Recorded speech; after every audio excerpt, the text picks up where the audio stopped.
that it is too difficult to be two different people. If I'm at work and I'm talking about these values, I have to also live them in my life.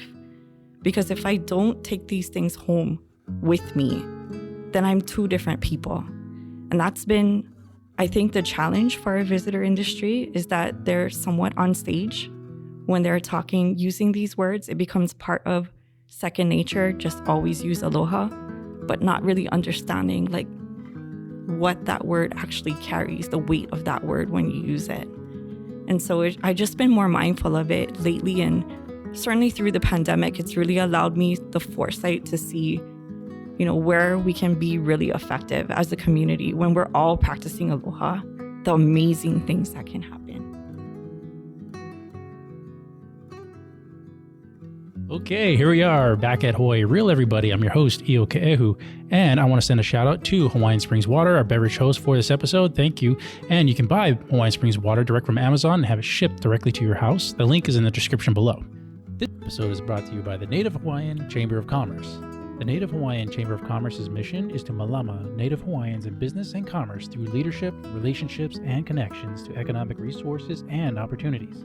The Chamber's programs and events are designed to facilitate connections and promote business growth, professional and economic development, and sustainability. The Chamber's membership is open to individuals, nonprofit organizations, and businesses of all sizes. To learn more about the Chamber and how you can join, visit the website www.nativehawaiianchamberofcommerce.org.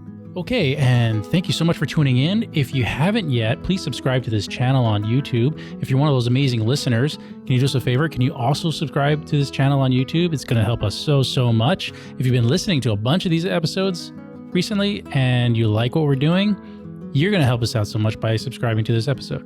All right, and today I have a very special guest from the Native Hawaiian Hospitality Association, Malia Saunders. Aloha. Hi. Thanks for having me. Thanks for coming on. Yeah, this is great. I'm very excited to talk story with you today. And you were referred to us by the Native Hawaiian Chamber of Commerce. That's correct. The Native Hawaiian Hospitality Association is a member of the Native Hawaiian Chamber of Commerce. And as the representative for the organization, I attend regularly those Native Hawaiian Chamber meetings and webinars and things like that. Sounds fun. It is. Very, honestly, very educational, and they're doing a lot of great work for Native Hawaiian entrepreneurs and Native Hawaiians in general in the business industry. And so you were recently made the executive director. Yes, that's correct. So I was promoted on July 15th, which also happened to be my birthday. So Happy birthday and congratulations. Thank you. Thank you so much. It was a great day. It was a great day. Yeah. Well, I mean, was it like more stress than anything, or is it like yay kind of thing, or is it like, oh my God? I was nervous to have the announcement go out on my birthday, but in a lot of ways, it was a catalyst for so many other things. Birthdays are a great way to celebrate life and one's accomplishments in the world. And so I thought it was kind of fitting. Nice. It was great. Nice. And we also have a guest here today, off camera, Teresa Schubert. And if you would like to be a guest on Hawaii Real, hit me up on an email, hawaiirealpodcast@gmail.com, and we can see if we can get you on. We can host about 4 people with COVID restrictions and be fine. So let us know if you would like to be a guest and just sit in the back and watch and see the creative process, see how we set up, and see how this whole podcast thing goes. Mahalo. I got to be a guest person. Yeah, you were a guest last week with Naomi Gautier. Correct. Did I say that right? She's gonna Gautier. Yeah. It's such a fantastic last name. It is. It even sounds so smooth and suave, right? It's not when I say it. So tell me about the Native Hawaiian Hospitality Association and what you guys do. So we were formed in 1997. There were 2 gentlemen at the time who saw the need for Native Hawaiians to be a part of the visitor industry in ways that made significant change. And those 2 individuals were Dr. George Kanahele and Senator Kenneth Brown. And so they got together with a bunch of their friends and had ongoing conversations about how Native Hawaiians can shape the future of Hawaii tourism. And in 1997, Nahu was born. So we've been doing this work for 24 years. Next year in September, we turn 25. And you guys do a lot of education for cultural awareness for tourists that come? It's not for tourists that come. The educational component is really about servicing the visitor industry workforce. So all of our resources in education is really for educating, giving cultural values training, cultural foundation training for the people that work in our industry in Hawaii. So what's an example of like the people that you guys cater to? So it could be someone that works at the front desk of a hotel, or maybe a tour bus driver or a taxi driver, really anyone that has the opportunity to engage with visitors. Those are the kinds of people that we would like to attend our sessions. Nice. Yeah, that's so important. And I know it's always been a hot topic, especially with the new influx of tourism here after the lockdowns kind of let up. Mm-hmm. Like people are like, there's too many tourists, go home. It's like, Yeah, there has to be a balance. to see the effects of the broader community when tourism is not something that is viable for us because of the pandemic. It was really hard to watch our community go through that. And so NAHA pivoted during the pandemic, and normally the classes that we would offer to just the workforce of Hawaii, we opened those up to the general public. So we had literally thousands of people jumping onto our virtual sessions, cultural education training, Vahipana training, foundational values training, and just opening it up to a broader audience. And we had so much success with it. So we've continued to do that till today. Okay, so what kind of training? So you mentioned it's Hawaiian cultural type of training, and you opened it up to the public. Do you mean it was? Is it like a paid for service, or is it something free that you guys offer, or what? Right, Is that? it's subsidized through the Hawaii Tourism Authority. They give us a grant to do this work, and so we've been given permission to do that broadly with the public in Hawaii and beyond. We've had people join from the Philippines and Manila, and those that might be working in tourism in Canada or all over the world. There's been all kinds of people that have joined on to our sessions, and they hear about it from their friends in Hawaii, and they find an interest in it, and they end up joining and learn something new about Hawaii they didn't know. So some of the training sessions that we offer are foundational values training. That's mostly geared towards the workforce of Hawaii, making sure that when they are engaging our visitors, they're sharing the appropriate and correct information, and also just explaining the basic values of hosting. I think sometimes we take for granted in Hawaii that because these words are always around us, that we don't take time to really delve deeply into what the definition of that word means, and like owning that word. When we say aloha, do you really know what that means at the heart and core of you as a person?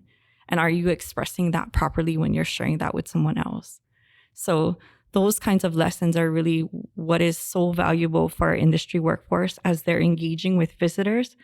They're representative of our people and our culture and our place. And so we try to give them the tools necessary that they need to make the most engaging and the most appropriate conversations with our visitors. Nice. Now, is it something that is kind of lacking in Hawaii's public that they're trying to learn from you guys? I think in general, the idea or the concepts of aloha have really been over the past 60 years with tourism. In a lot of ways, they've been commercialized. Mm-hmm. The commercialization of words like aloha and ho'okipa and kuleana. And I think the general public really doesn't understand what that word truly means. And so when we talk about them in our training sessions, it's often a really eye-opening experience for Kama'aina as well. They don't realize the power of the word, and that it's not just a definition that you can find in a book. It really is about being actionable and accountable to the words that you speak, and then carrying on that responsibility in your daily life. One of the things that, for me, that I've, I guess, realized over the last 10 years being with NAHA is that it is too difficult to be two different people. If I'm at work and I'm talking about these values, I have to also live them in my life. Because if I don't take these things home with me, then I'm two different people. And that's been, I think, the challenge for our visitor industry is that they're somewhat on stage when they're talking, using these words. It becomes part of second nature, just always use aloha, but not really understanding like what that word actually carries, the weight of that word when you use it. And so I've just been more mindful of it lately. And certainly through the pandemic, it's really allowed me the foresight to see, where we can be really effective as a community when we're all practicing aloha, the amazing things that can happen. Can you guys train the DMV? No, I'm kidding. The DMV is awesome. We actually did do a training a few years ago with the Maui DMV, and it was a break the ice moment there for a little bit. And part of it is they see so many disgruntled people in there, and the work is often mundane. It's the same task over and over and over. And when you remove joy from the equation of people's lives, you can see how they break down. Like the human engagement part of it breaks down. And that class for them was such an eye-opening experience. I had so many people come up to me after and just thank me for forcing them to be there. And it wasn't actually me that forced them. It was just, we were invited to come, and by their leadership, and their leadership made them attend. And, oftentimes when you have to take a mandatory class, you hear all that in the background, like, oh, I don't want to go, this and that. Why you gotta do that? And then they go. Do my job. I don't need that. And then they go, and it's like this life-changing experience for them. And it really helps them open their eyes to this word that I use every day. I didn't even know what it meant. And now that I know what it means, I have a responsibility to uphold with that word. Right. You're really conceptualizing it and putting it into tangible terms of what does this mean, and when do you use those actions in that during your day-to-day work life? Because I'm seeing that from a law enforcement perspective, where it's like, no, we probably need to go through some of that training too. I mean, there's all this other law enforcement training that we have, but at the heart of it, anyone that's been pulled over by a police officer knows that they've probably pulled over so many people just that day, and that work can be repetitive and mundane, and they're not picking on you. No, you're probably like the 12th or 13th person they pulled over. Their aloha is diminished by the point that they get to you. So how can we teach people how to up their mana bank? As the situation needs. Bank. I like that. That's or replenish their mana bank. I'm all about having these quotes and these sayings for t-shirts. Oh, up the mana bank. I often have people tell me that their mana felt replenished when they attended one of our sessions. It's so empowering to hear people say that. Yeah, no, that's a really good saying. I've never heard that until now. Yeah. It's something that we hear all the time. Yeah, even the word mana. I'm sure you guys have had to explain to people what that means, because there's a Western, there's the modern concept of mana from video games and movies and stuff like that, but then the base root of it comes from so Hawaii. Even the word mana is one that is often translated incorrectly, because if you look it up in the dictionary, it connotates to be like power, right? Like someone's power, and but in the conceptual, the way that a Hawaiian person would think, power is not a word that probably has an equivalent in the Hawaiian language. When we think of someone's inner personal intuition, right? Those things that come from the na'au, and you exercise that and make that be powerful. That is how you exercise your mana. It's like the gut feeling that makes you do things correctly, or makes you make the correct choices. Sometimes it's just something that, how that you can't explain it. It doesn't make sense in your head, but something inside you is just saying, don't do that or do that. That gut feeling, that's definitely a Hawaiian way of thinking. Right. Because didn't the ancient Hawaiians think that your mind or your soul came from your na'au, not your brain and your head? Yeah. So your brain is what allows you to function in your day, making choices in your day. Knowing how to walk. But that thing that's in your na'au, that sense of urgency sometimes, it's telling you, why are you doing that? What are you thinking in doing that? And you start to second guess yourself because you're not really sure. That's your na'au telling you, pay attention. Something's not right here. It's like a warning signal almost, in a way. And I feel like that is something for me I pay more attention to because I'm aware of it. I've developed this knowing myself a little bit better over the years. Just being around Hawaiian words a lot and having people share with me. I'm obviously not the person doing the training, but I'm listening. I've been to every single one.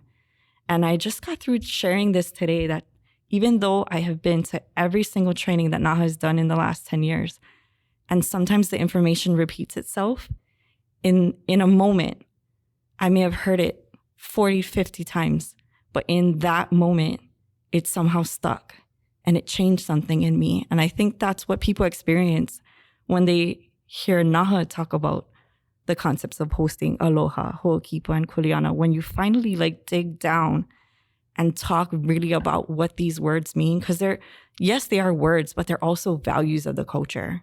They're more than words because they're actionable. They're actionable and they hold people accountable when you use them. And so once you kind of unlock that, it expands the way that you think about things in daily life. And for me, it's really made me a better person, I think. I always want to see the good in people, always, because that's the work that I do. And as I said, I bring it home with me. So I also practice that with my family. Especially with family, you have to practice it a lot because sometimes they make you so crazy, right? Sometimes they test your patience. Right. And having patience is part of my everyday life at work. So I have to even do that better at home. I have to have patience. And so I feel like it's made me a better human, being surrounded by cultural values all day long. Certainly so.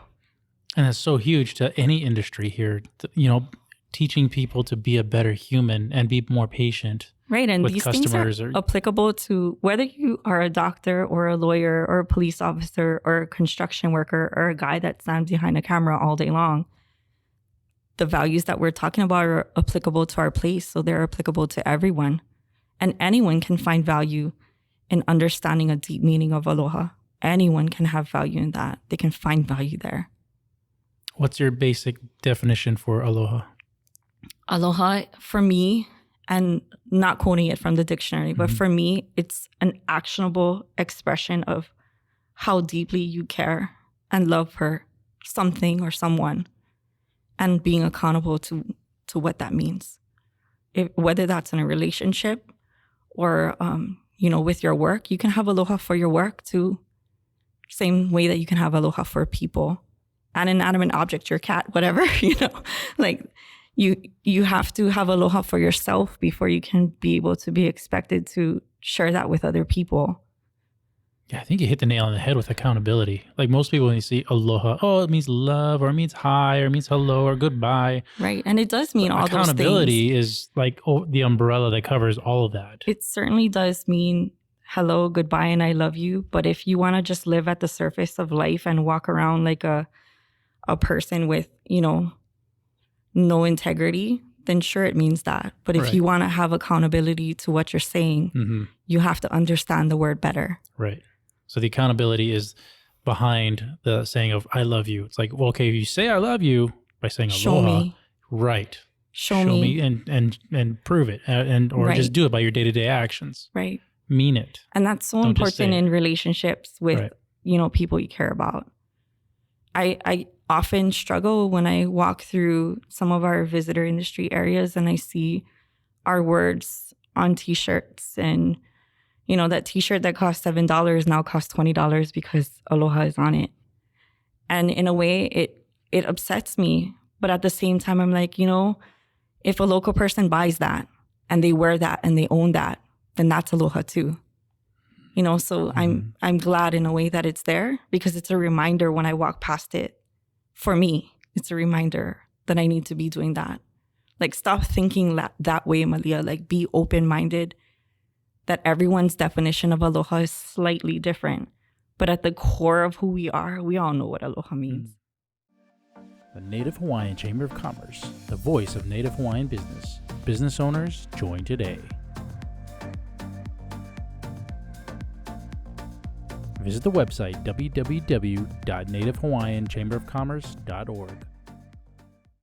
Are there any businesses or organizations that mandate this kind of training for their employees? Or there actually are. So any of the ocean concessions in Waikiki, the county requires them to do some kind of Hawaiian Cultural Foundation's training.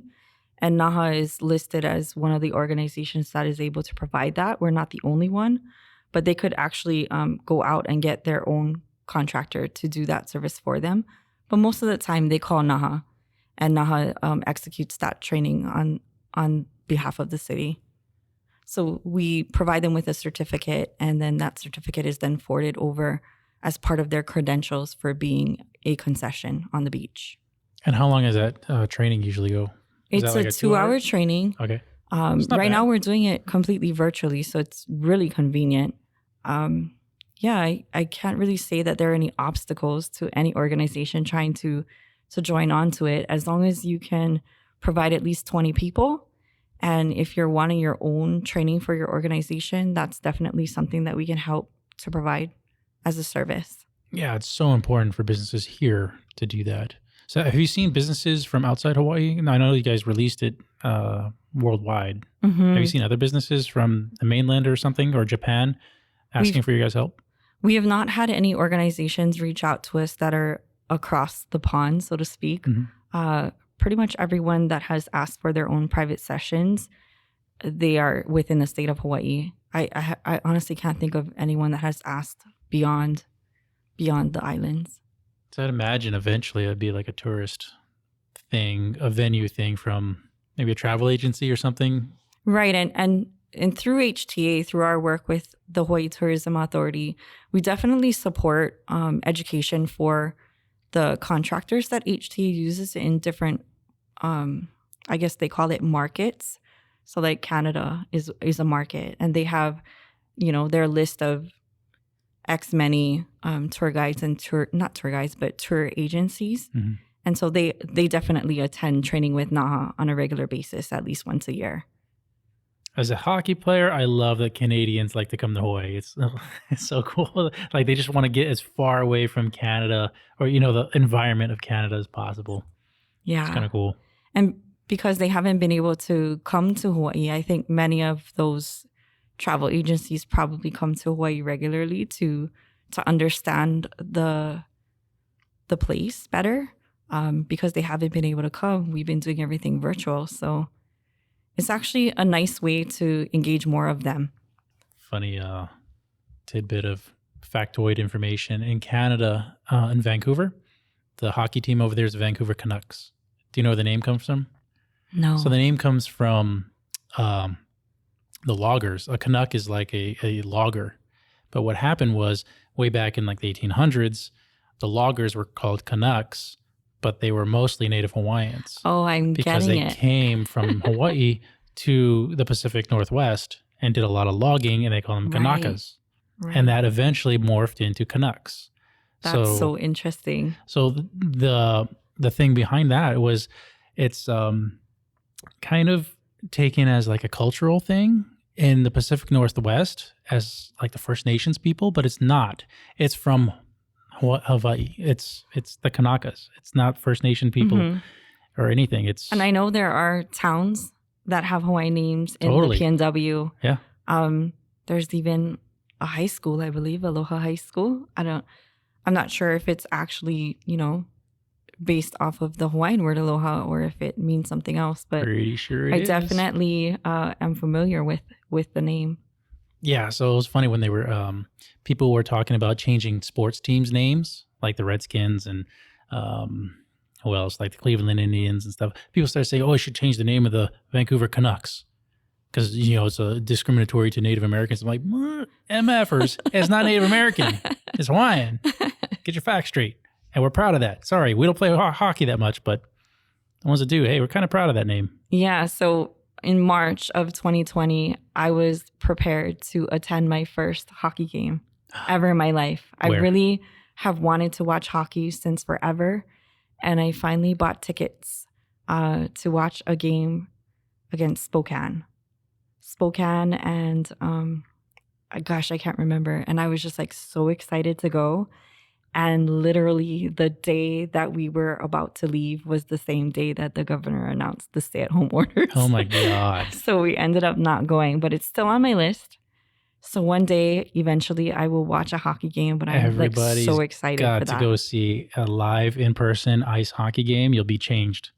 Right. And It's I so love good. sports. I love football. My boyfriend thinks I'm the most amazing partner ever because I will Yeah. sit and watch football like any opportunity that it is on TV and I'm free. I will watch football. I don't care who's playing. And I yell at the TV and I'm awful, but I love it. I love football. I love baseball games. That's probably the one thing I miss the most. I used to, attend UH baseball games and it was fun stuff. It's definitely not Major League Baseball, with the whole like seventh inning stretch and throwing t-shirts out into the crowd. Like they do a little bit of that, but to go to a baseball game and just enjoy that. I love sports. I do. And then this year watching the Olympics, I was just totally in my element. I discovered for the first time watching the diving where they have two divers, paired diving. Oh my God, it was just so fascinating because they really look like they're one person. They're in sync. Yeah. They synchronized diving. That's got to be amazing. Insanely hard. And the Chinese were just like impeccable, like no splash. I was like, gosh. Well, that's their so job. crazy. Like if they don't do it. Yeah. No, but it was fascinating. There's like a whole thing behind the Chinese Communist Party. But like the great what thing they do with their Olympic athletes. About the pandemic with the Olympics was being able to watch Carissa Moore surf.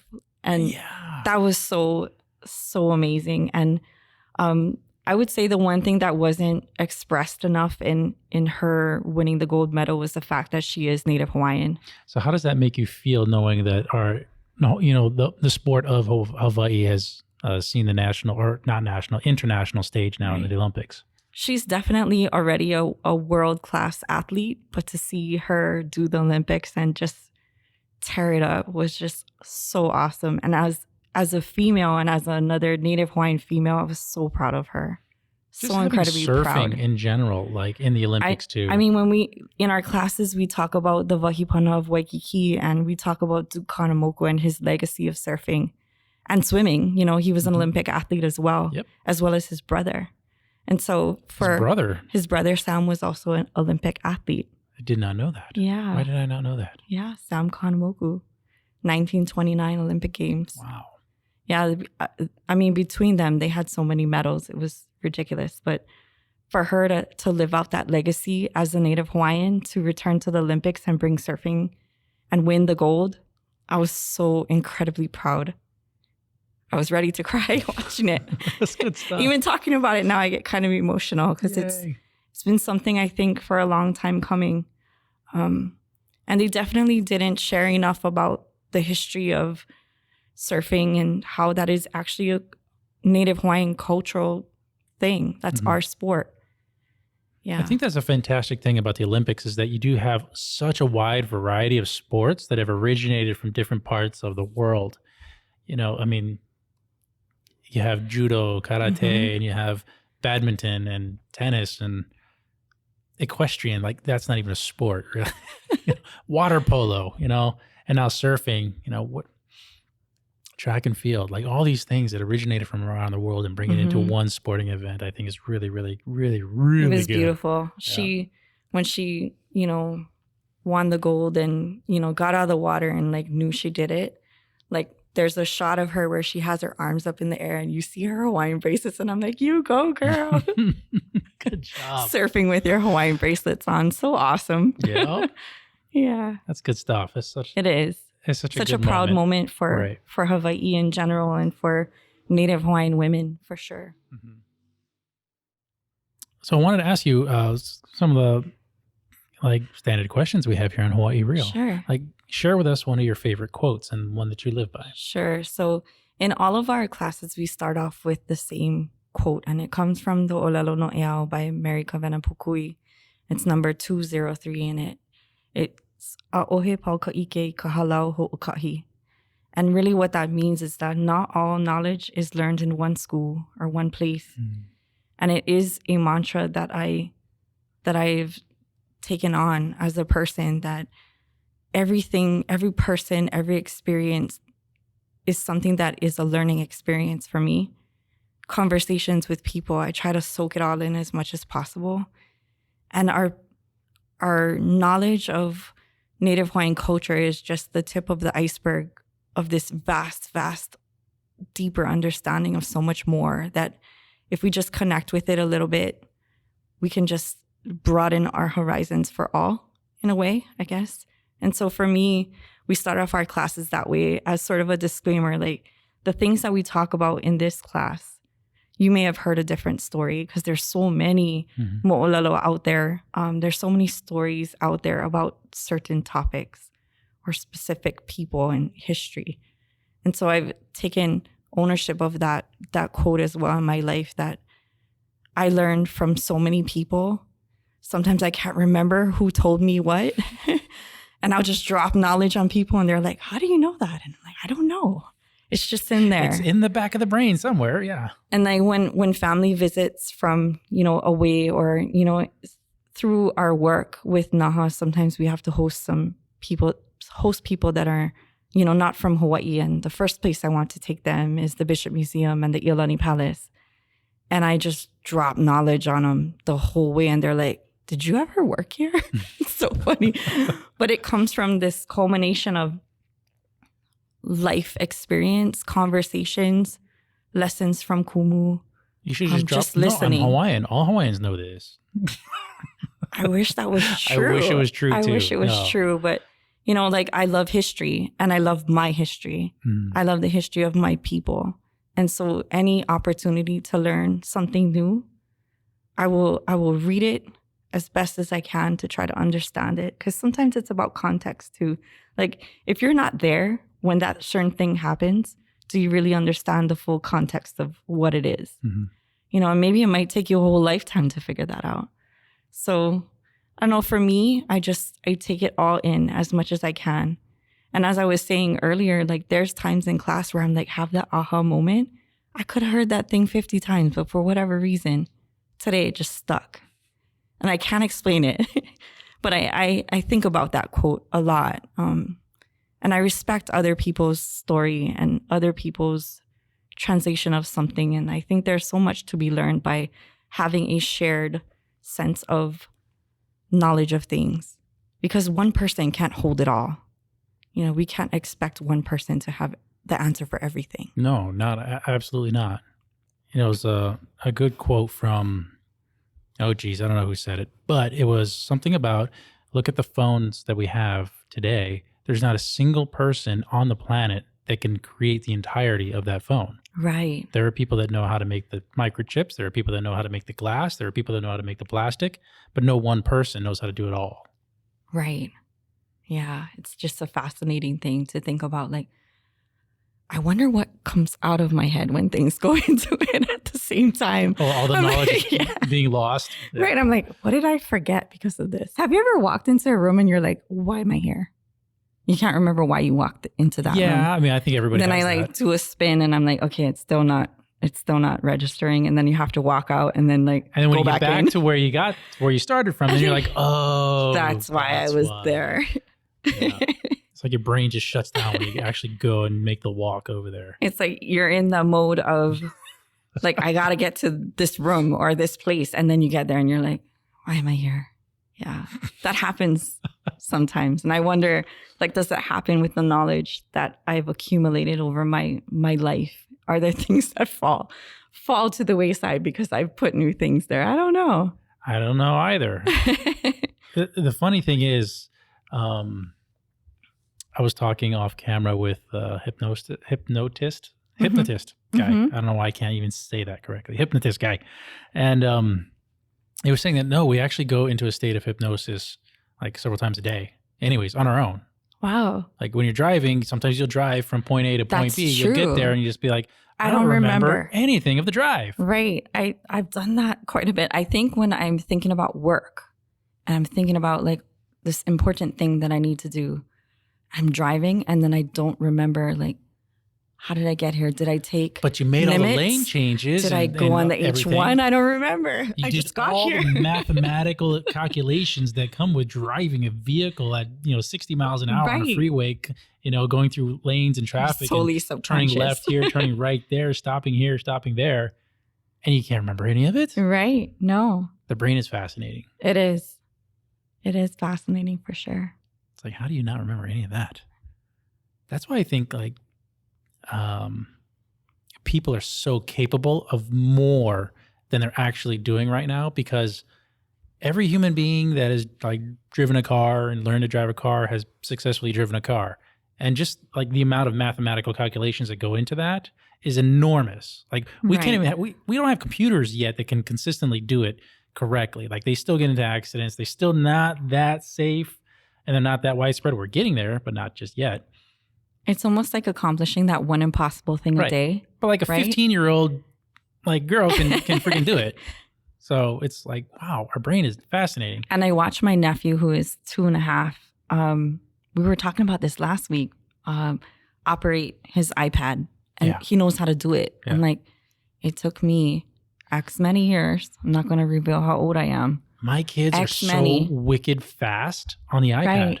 Like with their hand motions and opening and closing apps. He knows exactly where to go. Yeah. He knows exactly where to go. Their hands are just flying over the screen faster than I could ever imagine them doing something like that. It just takes me to the thought process of like, is this like Star Trek? Is this happening? Like, no, and we all took keyboarding in 11th grade, and like it's completely useless. They don't even teach that anymore, do they? I don't think so. Do you see that on a job application? What's your words per minute? Or even like nobody cares. How hard you had to press down on the key for it to register? Yeah. And now they have like gaming keyboards that do that, and you can adjust it and stuff. Yeah, it's cool too stuff. Funny. But it's getting me thinking that the younger generation is going to know far more than we ever knew. And that what you just said hit me like a ton of bricks, because I have had so many of those aha moments with the younger generation, with our generation Y, Z, X, the millennials, where I have had moments in my work where I'm like, wow, I've waited so long for that thing to happen. And look, this person just did it. And it's a young person. It's pretty impressive. That's I can't wait to see what they do. Yeah. Our lives, the worldly lives are going to be so much different in, another 20 years. Mm-hmm. It's crazy. And even in the realm of my work with Hawaiian culture and Hawaiian language, to watch this generation take language to a whole different place than my generation did. So many people are like me. We have competency in language, but I could never hold a very deep conversation with anyone, let alone even a simple one in the Hawaiian language.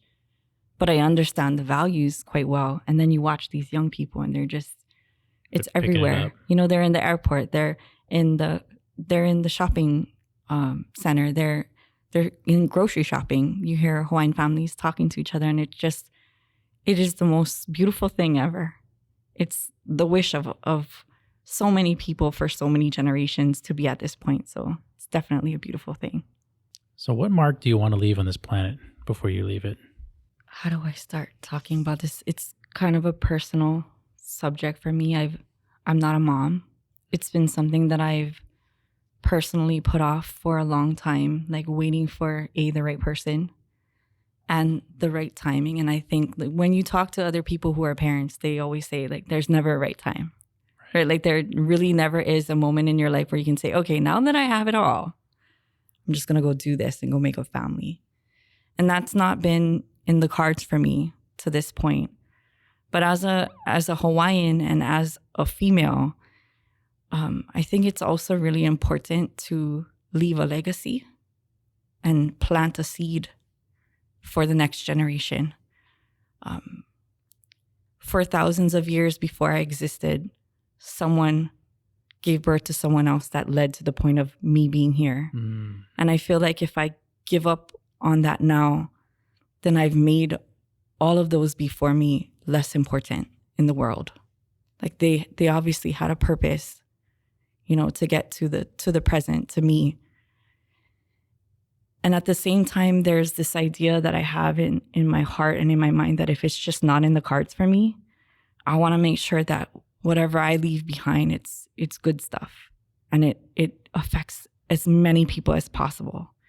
And I think at the end of the day, like a legacy is it means so many things. And it can be as deep or it can be as simple. And for me, that's, as a woman, having a family one day, it's something that I want to attempt to do. I need to stop putting it off. And I think there are probably a lot of women in the workforce that feel the same way. Like, all these years we've had the opportunity to work and to contribute to society. And maybe our grandparents' generation didn't always have that privilege. But for the right now, this work that I do is so important. And I know that it is. And I just need to and want to do the best job possible so that one day when I'm not here, that someone will speak of the work that I've done and it can be something that I could be proud of. And the people that love me can be proud of. I don't know. It's hard because you brought up how you went into the workforce and you did all this work and everything. And that's basically during a woman's really good child rearing years. And it's not fair because men have the same age, are going through all the same processes, but don't necessarily have to worry about losing out on the child rearing years in the same way that a woman does. It's also too the changes that happen to your body, both physically and like chemistry wise, like right? Men don't have to worry about that. We can still have children into our 60s and 70s. And as a woman, and especially as a Native Hawaiian leader in the most important economy in Hawaii, our number one economy, I have a job to do and it's super important, but this is also important. And I think I haven't spent enough time taking care of me in the things that make me feel fulfilled. And so I'm just trying to find that balance. I just stepped into this role a little over a month ago and there's so much to do. But then I also have to take a step back and look at my life in general and decide, do I go this way or do I go that way? And what does that mean? Can I have it all? It's a tough place to be as a woman because you have to, if you're planning on having a child and raising a family, there are things that you have to balance. Right, because that naturally does take you away from the workplace. It just will. There's no arguing about that. At the same time, it could also be the greatest adventure of all time. Totally. And I'm totally advocating for that. Right. Because it could change my mind about so many things. I wonder what it would do to me mentally to think about the work that I do today. I wonder how my mind would think about it if I was a mom. And I love my nieces and nephews dearly, and they are my whole world as an auntie. I am so fortunate that I have siblings that have been able to have that kuleana of my family and leave a legacy for my family. But it's something that I too want to figure out a way to have balance in my own life. Because there's definitely so many opportunities to do so many great things creatively as an employee, as a leader, et cetera, et cetera. I have my whole life to do that. But this thing is there's a clock. There's a clock and it's always ticking. Always. But it's definitely, it'll be a blessing in disguise either way, I think. Because if it just doesn't happen for me, I will have known that this was my path. That the path that I was on as a woman, as a Native Hawaiian, as a leader, this was what I was meant to do. And I'm not going to have any regrets about it. Right, because at the end of the day, are you a good human? At the end of the day, that's the one question I ask myself all the time. Have I been a good human today? And if the answer is no, I need to reevaluate myself, put some checks and balances in place. But I really, I'm a giver, definitely. I have the spirit of giving in who I am, and I've always been that way from the time that I was a child. And it carries on to me as an adult, as a leader, as someone of influence over younger people. I think it's important that we see ourselves and other people in our community. I know there are people like me out there that do great things for our people. And I'm okay with that. I'm okay with that. Do you feel like you're meant for this position? at the Naha? You know, for a long time, I really doubted myself. And I think that's something just like a come to terms, like come to Jesus moment that you have to make with yourself. Because in my mind, I love this job so much. I love this work so much that I really wanted the best possible person to do it. And for whatever reason, I doubted myself for a little bit. And I was like, no, like it really needs to be this person with ABCD. And I don't have ABCD. And it really took some talking to by my mentors to kind of realize that, no, Malia, this is what you're meant to do. And it was hard. It's still hard. Because there's a lot of challenges out there. But I'm so blessed. I'm so blessed that I get to talk about this with people and share this work with people. Because at the end of the day, just as I said, it's all about being a good human. And the things that we leave behind as the legacy of our lives. And I think, and I know you're doing an absolutely fantastic job, and I know that they picked the right person to fill those shoes. And, getting back onto the topic of being a parent, there are many, many famous women leaders in human history that they weren't blessed with children, and instead they had their tribe or their kingdom or their group or their society that they in turn led, So it's not lost on me that you want to do this and this is your path. And whatever your path may be, it's going to be one, it's going to be the other. It'll be your path.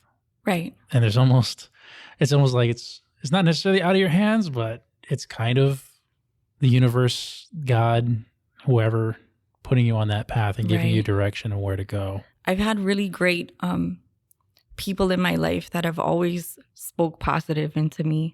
Like from my parents, my grandparents. I had very loving grandparents, and I miss them so much because I think they would be so tremendously proud of just like not only this, but the things that I've done over the last 10 years in my personal life, in my hobbies, and just the things that I've taken on as a contributing member of the Hawaiian community. I try my best, to make them proud, even though they're not around anymore. But I have super awesome mentors that speak good into me all the time. And I think, for people like me who are doers, it's often hard to see yourself as the best because you know that there's so many other people out there who could do better, who could maybe done it different. You're looking for that validation. Right. And it's sometimes like you have to have a come to Jesus moment, which is, like you have to. And realize like I didn't spend all this time learning this organization to give up on myself at the last minute, And so it's like you have to try, have to. And you have to do, because that's what you need to do. That's what your calling is right now. And whether it lasts 5 years or 25 years, I know I'm up for the task, and I really want to do great things every day, and at least challenge myself to do one impossible thing a day. Wow. Yeah. I think about that movie, Alice in Wonderland. That's one of her quotes, right? Like to do one impossible thing a day. Nice. And sometimes we joke about it. With my team, I'm like, I did like something simple, and then like I did one impossible thing a day. Yeah, no, I love that quote. Because sometimes like the day's so crazy that simple thing that you needed to do, you keep putting it off, and you're like, gosh, I should just do that. Just get it over with, I had another quote come into my brain. If it's within the realm of physics, it's possible to do. Mm-hmm. For sure. Is that what yeah, it's something like that. Within the realm of physics. Unless it defies the laws of physics, it's possible to do. Right. This work is so worthy. There's so many amazing people out there that we get to partner with at the Native Hawaiian Hospitality Association. So this year's work plan is really robust. There's a lot of moving parts. There's so many opportunities to partner, and I'm super, super excited to just do. Like just do it all. Yeah, I know. Yeah. They got the right person leading the ship. I've had some really great accomplishments over the first 30 days of being the executive director. I hired another person, Kanoi, who's the new director of programs, and she comes with her own breadth of knowledge, and I'm excited for the work that we're going to accomplish together. And I have an amazing team already in place. So to add on to that, and we're also working on a Native Hawaiian owned directory, which is going to be made public in like a day or two. So by the time this podcast airs, it'll be live and publicly available. But basically, it's a resource for the entire state of Hawaii and beyond to find Native Hawaiian entrepreneurs, Native Hawaiian organizations, because we get asked that a lot. I started thinking about like, what's the question I get asked the most? And really it's answering those kinds of questions. How do I find a Native Hawaiian carpenter? How do I find a Native Hawaiian architect? How do I find a Native Hawaiian dentist? Because, for retail, we see our cultural practitioners exercising that all the time. But when you think about the other industries that are out there, they're harder to find. And so this was something that we really wanted to do. And as a team, like, we're going to do it. Awesome. Yeah, because you're looking at just like a dentist, like you said, like you just have to look at the last name and see. And in a way, it kind of speaks to that circular economy model, right? Like keeping money that's made in Hawaii, and buying local and shopping Native Hawaiian owned and doing our best to support each other. Like at the end of the day, it's all about malama. It's all about taking care of each other. Yeah, and some of this work that we're planning to do this year is really focused on malama, speaking to, the things that we need to do to take care of one another. How do we do that? Can I ask this one last question? Sure. What are you most afraid of? Not having enough time. I always feel like there's 24 hours a day and I need 28. I'm the first person to show up, last person to leave, because there's always something that I could start on or finish or whatever. And sometimes I sleep and I dream about work and I'm like, I got to find balance where, this is not a distraction when I'm trying to sleep. But I think that just comes with the fact that this role is new for me and I'm still in an adjustment period. And I think, as time goes on, I'll get better at managing that balance that I need to have in order to sleep well. But I do worry. I worry about, is it enough? Is what I'm doing every day enough to help people? Because I want to help as many as I can. And that's what makes you such a great leader, right there. Thank you. And I think that's going to just propel you forward. You're going to think back to what you've said tonight and what you've been saying your whole career and your whole lifetime. It's like, okay, yes, here I am. I'm in this position because I deserve it. And I am the right fit for it and beyond. And when you move on to other stuff. Right. And who knows where we're going to be in 10 years, 20 years? Who knows what I would do? I don't know. There's so many dreams, right? Like we have in our lifetime of all the things we want to accomplish. And I feel like I've led a great life. I've traveled. I've done everything that I said I wanted to do, but there's always more. And you can't stop with just checking things off a list, right? Like you can't stop on dreams. You got to make more dreams. That's why do you know Gary Vaynerchuk?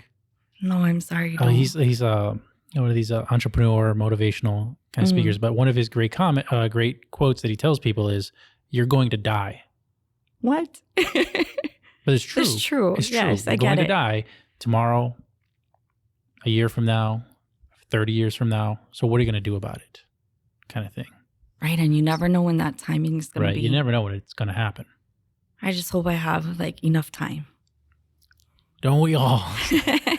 That's why I'm hoping for take my memory out and put into a robot and then have all the time in the world.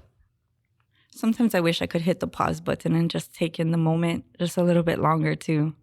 It's not only about allowing there to be more time, but allowing time to stand still for a little bit, just so you can bask in it, in that moment Because there's definitely moments in life where you just never want it to end, for sure.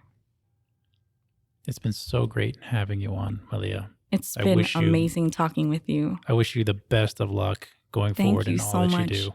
And I look forward to working with you in the future if we can ever do anything together. If Hawaii Real can ever do anything for you, for Naha. I'm already thinking about it. Yeah. You're going to go to bed like you were just talking about? So you're going to have all these ideas coming around. It's like boom, boom, boom. Yep. Sometimes my best ideas are in my PJs. Sometimes my best ideas are in the shower. Like that's what happens. Brushing your teeth or whatever. Right. Well, that's harking back to the hypnosis things. Like that's when you go back and your brain gets into that state where you're kind of relaxed and it lets you start thinking about all these other things. I just feel like this opportunity has been a way for me to add to my arsenal of cool people I know. So mahalo for having me. Mahalo for talking story with me. I enjoyed it. Yeah, of course. Enjoyed having you on and learned a lot from just having you on. Thank you. Which is one of the things I love about this podcast is that I'm growing as a person with every episode and every guest that I have on. I'm learning so much. And I didn't even think about it until somebody brought it up to me the other day. I was like, wow, yeah. Like I'm growing as a person through all these podcasts. And that's awesome. That's human connection for you. Yes. Never fails. It's always good. All right. Everybody, Malia Saunders. Mahalo. And as always, stay happy, Hawaii. Got those shakas.